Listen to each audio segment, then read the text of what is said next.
कैसे हैं आप सभी लोग। मैं एजुकेशन डिपार्टमेंट से चित्रा मिश्रा। आज हम शैशवावस्था के विकास के बारे में अध्ययन करेंगे। शैशवावस्था के विकास को जन्म से 3 वर्ष तक के लिए रखा गया है। फ्रायड के अनुसार देखिए क्या बताया गया है। फ्रायड के अनुसार मनुष्य को जो कुछ भी बनना होता है वो 4 से 5 वर्षों में ही बन जाता है। फ्रायड ने बताया कि एक बालक, एक शिशु जो जन्म से स्टार्टिंग होती है उसको सीखने की, उस सीखने की प्रक्रिया 4 से 5 वर्षों में ही बन जाती है। वो जो कुछ भी बनना होता है। और कहीं तक ये जो फ्रायड के द्वारा बताए गए जो विचार हैं ये सत्य भी प्रतीत होते हैं। नवजात शिशु जन्म से 14 दिन तक नवजात शिशु कहते हैं। जन्म से 14 दिन तक हर एक चीज को पॉइंट करते हुए या नोट करते हुए चलना, ये हमारे अपने बनाए हुए नोट्स हैं जिनके आधार पर मैं आप सभी को ये सब चीज़ों की को बता रही हूँ। मेन पॉइंट ही बता रही हूँ। इन सब चीज़ों को नोट करके ही पढ़ना, जिससे हर ऑब्जेक्टिव क्वेश्चन आपके माइंड में हो। जन्म से 14 दिन तक नवजात शिशु बोला जाता है। प्रारंभ से बच्चे तरह तरह की सरल और जटिल सहज क्रियाएं भी मात्र करते हैं, लेकिन इसका खंडन भी किया गया है। अर्थात नवजात शिशु में सामान्य क्रिया मात्र की योग्यता रहती है, बाद में क्रमशः विशिष्ट क्रियाएं विकसित होती हैं। किसी ने कहा कि सरल और सहज क्रियाएं और क्लिष्ट क्रियाएं भी बच्चा करता है, लेकिन किसी ने खंडन किया कि नहीं, सहज क्रियाएं ही बच्चा केवल कर सकता है, नवजात शिशु। बाद में जो भी विशिष्ट क्रियाएं होती हैं वो विकसित होती हैं। इसके बाद हम शैशवावस्था की प्रमुख विशेषताओं का अवलोकन करेंगे, अध्ययन करेंगे, उस चीज को सुनेंगे कि किस तरह से शैशवावस्था की प्रमुख विशेषताओं का वर्णन किया गया है। सबसे पहला है शारीरिक विकास में तीव्रता। शारीरिक विकास में किस तरह से तीव्रता आती है। प्रथम वर्षों में बालक का शारीरिक विकास तीव्र गति से होता है। प्रथम वर्ष में लंबाई तथा भार में दोनों में वृद्धि होती है। दूसरा पॉइंट है सीखने की प्रक्रिया में तीव्रता, कि उसको सीखना कैसे होता है। इस अवस्था में सीखने की गति बहुत तेज होती है। गोसल के अनुसार बालक प्रथम 6 वर्षों में बाद के 12 वर्षों में 2 गुना सीख जाता है। फिर से एक बार गेसेल हैं शिक्षा शास्त्री, उन्होंने बताया है बालक प्रथम 6 वर्षों में बाद के 12 वर्षों से 2 गुना सीख जाता है। यानी प्रथम जो 6 वर्ष हैं वो बहुत ही महत्वपूर्ण हैं। तीसरा है कल्पनाशीलता, किस तरह कल्पना में विचरण करता है। इस समय शिशु में कल्पना की मात्रा अधिक पाई जाती है।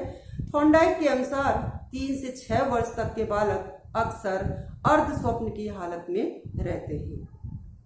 थॉर्नडाइक ने कहा है कि ये देखिए डेफिनेशन भी आ सकती है, परिभाषा भी आ सकती है ऑब्जेक्टिव क्वेश्चन में कि किसने ये कहा है, और ये परिभाषा आपको दे देंगे या ये पॉइंट आपको दे देंगे और पूछेंगे कि किसने कहा है। तो आपको बताना है कि थॉर्नडाइक ने बताया कि 3 से 6 वर्ष तक के बालक अक्सर अर्ध स्वप्न की अवस्था में रहते हैं। चौथा पॉइंट है मानसिक क्रियाओं में तीव्रता।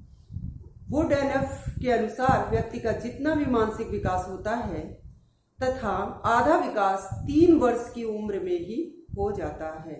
फिर से पॉइंट, वुड एंड एफ के अनुसार व्यक्ति का जितना भी मानसिक विकास होता है, जितना भी, उसका आधा विकास 3 वर्ष की उम्र में हो जाता है। ये सारी चीजें बिल्कुल माइंड में रखना कि बालक के जो 3 वर्ष हैं वो बहुत ही महत्वपूर्ण है। जो मानसिक क्रिया की तीव्रता है, मानसिक विकास है, वो 3 वर्ष में आधा विकास हो जाता है। बाकी के आगे की उम्र में जितना भी है वो विकास, आधा विकास होता रहता है। यानी 50% विकास बच्चे का 3 वर्ष में ही जागृत या विकसित हो जाता है। 5th पॉइंट में देखेंगे हम संवेगों का प्रदर्शन, कैसे संवेग करते, कैसे क्रियाएं, अपने अंदर से प्रस्फुटित क्रियाएं, प्रतिक्रियाएं बालक कैसे करता है, ये हमारी संवेगात्मक क्रियाएं होंगी। रोना, हाथ पैर पटकना, चिल्लाना आदि क्रियाएं संवेगपूर्ण होती हैं। आरंभ में शिशु में मुख्य रूप से 4 संवेग भय, क्रोध, प्रेम और पीड़ा आदि होते हैं। 6 पॉइंट अनुकरण द्वारा सीखने की प्रवृत्ति। अनुकरण द्वारा सीखने की प्रवृत्ति। शिशु सबसे अधिक और जल्दी दूसरों को देखकर सीखते हैं। परिवार में जैसे माता पिता और समाज में जैसे अपने ही जैसे लोगों को देखकर या अपने ही जैसे जो भी बाहर जा रहा है बाहर वालों को देखकर इस तरह से उस चीज को अनुकरण करता है। यानी जो बच्चा जो जन्मजात गुण होते हैं वो तो होते ही हैं, इसके बाद परिवार में आके बच्चा हर चीज को फॉलो करता है, अनुकरण करता है उस चीज का। माता पिता क्या कर रहे हैं, भाई बहन क्या कर रहे हैं, अदर जो भी घर में हैं रिलेटिव्स वो क्या कर रहे हैं, उनकी क्रियाओं को अपने में आत्मसात करता है। नेक्स्ट है प्रत्यक्ष अनुभव द्वारा सीखना। प्रत्यक्ष अनुभव द्वारा सीखना। अब बच्चे को अनुभव हो रहा है, प्रत्यक्ष जो भी देख रहा है, किसी भी तरह की कोई भी क्रिया है, जैसे उससे बड़ा है भाई है या बहन है, वो डांस ही कर रही है, डांस कर रही है और बच्चा देख रहा है और अनुभव कर रहा है, कैसे हाथ हिल रहे हैं, कैसे पैर हिल रहे हैं, कैसे किस तरह से डांस मेरा भाई कर रहा है वैसे ही मुझे भी करना है। वो धीरे धीरे अपनी क्रियाओं में इन प्रतिक्रियाओं को शामिल करता है और प्रतिक्रिया व्यक्त करता है कि कैसे हम भी करें। हाथ हिलाएगा धीरे धीरे, फिर इसके बाद पैर हिलाएगा धीरे धीरे। आप माइंड गौर से देखेंगे तो वो बच्चा वो क्रिया और प्रतिक्रिया जो होती है कुछ समय में या कुछ दिनों में ही करना शुरू कर देता है। ये हमारा प्रत्यक्ष अनुभव द्वारा सीखना हुआ। इसमें वस्तु को देखकर अपनी ज्ञानेंद्रियों द्वारा अनुभव होता है। इसके अंदर फर्स्ट पॉइंट आत्म प्रेम की भावना, सामाजिक भावना का विकास। आत्म प्रेम की भावना कि माँ से किस तरह से अपनापन दिखाना या बताना, भाई बहनों के बीच में कैसे खेलना कूदना और अपनत्व दिखाना, ये सब चीजें बच्चा प्रत्यक्ष अनुभव द्वारा ही सीखता है। ज्ञानेंद्रियों से उसकी ज्ञानेंद्रियां वो सारी चीजों को आत्मसात करती हैं और बालक वो सारी चीजों को सीखता है। 8th पॉइंट में देखेंगे, 8वां पॉइंट है अकेले एवं साथ खेलने की प्रवृत्ति। किसी किसी बालक में अकेले खेलने की प्रवृत्ति भी पाई जाती है और किसी किसी के साथ में खेलने की प्रवृत्ति पाई जाती है। कोई बालक रोता है मुझे अकेले नहीं खेलना, कोई बालक या बालिका होती है वो कहती है मुझे अकेले ही खेलना है, वो अकेले ही खेलती रहती है, किसी भी बच्चे के साथ अपने खिलौने वगैरह शेयर नहीं करते। तो अकेले और साथ खेलने की प्रवृत्ति भी हमारा विवाह पॉइंट है शैशवावस्था के विकास में। 9वां पॉइंट है नैतिकता का अभाव। इतने छोटे से बच्चे में क्या अच्छा है क्या बुरा है इन सब चीजों से परे उनकी बुद्धि होती है और उनके अंदर नैतिकता का अभाव पाया जाता है। वो स्वतंत्र अवस्था में विचरण करते हैं और उनको जो दिखता है, जितनी भी शरारतें होती हैं वो बच्चा इसी पन में ही करता है, इसलिए नैतिकता का अभाव पाया जाता है।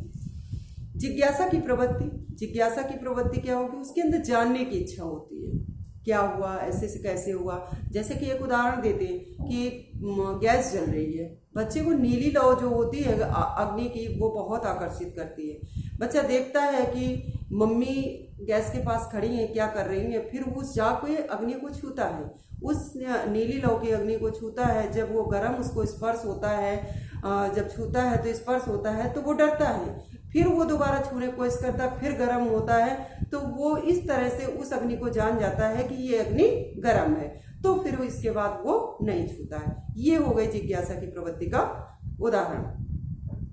अब हम शैशवावस्था में शिक्षा का स्वरूप का अध्ययन करेंगे। किस तरह से शिक्षा का स्वरूप रहा, क्या इसमें वैलेंटाइन ने बताया है। वैलेंटाइन के अनुसार शैशवावस्था को सीखने का आदर्श काल माना जाता है। शैशवावस्था को सीखने का आदर्श काल माना जाता है। जैसे कि सबसे फर्स्ट पॉइंट प्रेम पूर्वक व्यवहार, दूसरा है पालन पोषण, तीसरा है जिज्ञासा की संतुष्टि, चौथा है समुचित वातावरण, पांचवां है मानसिक क्रियाओं का अवसर, छठवां है अच्छी आदतों का निर्माण, सातवां पॉइंट सभी अंगों की शिक्षा, आठवां पॉइंट आत्मनिर्भरता का विकास, नौवां पॉइंट क्रिया तथा खेल द्वारा शिक्षा, 10वां पॉइंट वास्तविकता का ज्ञान, 11वां पॉइंट भय और दंड से दूर रखना। इन सब चीजों को, जैसे हमने जन्म से 3 वर्ष लिखा है, 3 से 6 वर्ष लिखा है। जन्म शैशवावस्था में विकास जो है वो जन्म से 3 वर्ष वो प्रारंभिक शैशवावस्था हो गई।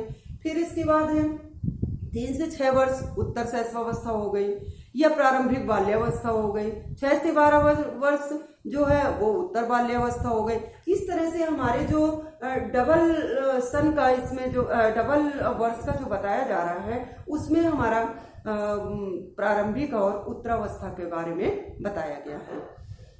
चाहे हम शैशवावस्था का विकास करें, चाहे हम शैशवावस्था के बारे में अध्ययन करें, चाहे हम बाल्यावस्था के बारे में, किशोरावस्था के बारे में अध्ययन करें, इन सब के अध्ययन के बारे में हम यही पाएंगे, प्रारंभिक और उत्तर बाल्यावस्था। इस तरह से शैशवावस्था में विकास को हमने जाना कि शैशवावस्था में किस तरह की प्रवृत्ति पाई जाती है। बच्चा प्रथम वर्ष में क्या करता है, द्वितीय वर्ष में क्या करता है, तृतीय वर्ष में क्या करता है, कैसी उसकी कल्पनाशीलता है, कैसी उसकी मानसिक क्रिया है, कैसे उसके संवेगों का प्रदर्शन है, किस तरह से क्रिया और प्रतिक्रिया करता है, किस तरह से सभी के घर में देखकर किस तरह से उन क्रियाओं को आत्मसात करता है और फिर वो प्रतिक्रिया देता है।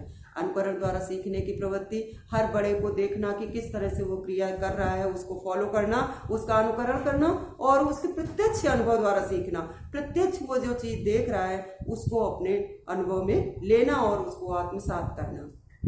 शारीरिक विकास में कैसी तीव्रता हुई, सीखने की प्रक्रिया में कैसे तीव्रता हो रही, ये सारी चीजें। और फ्रायड ने भी क्या बताया है कि बच्चा जो भी बनना होता है वो 4 से 5 वर्षों में ही बन जाता है। ये मोस्ट इंपॉर्टेंट डेफिनेशन है, परिभाषा है, व्यू ऑफ पॉइंट है फ्रायड का कि फ्रायड ने बच्चे के लिए क्या बताया है। और फिर इसके बाद उन्होंने जो नवजात शिशु के बारे में बताया है कि क्या 14 दिनों तक नवजात शिशु रहता है। फिर इसके बाद उसका खंडन भी किया गया, किसी ने कुछ बताया, किसी ने कुछ बताया। लेकिन नवजात शिशु का जो क्रिया और प्रतिक्रिया है सहज रहती है, सरल रहती है और धीरे धीरे उसमें विशिष्टता आती है, स्पेशलाइजेशन होता है। इस प्रकार से हमने शैशवावस्था का अध्ययन किया। नेक्स्ट वीडियो में हम बाल्यावस्था के विकास के बारे में अध्ययन करेंगे।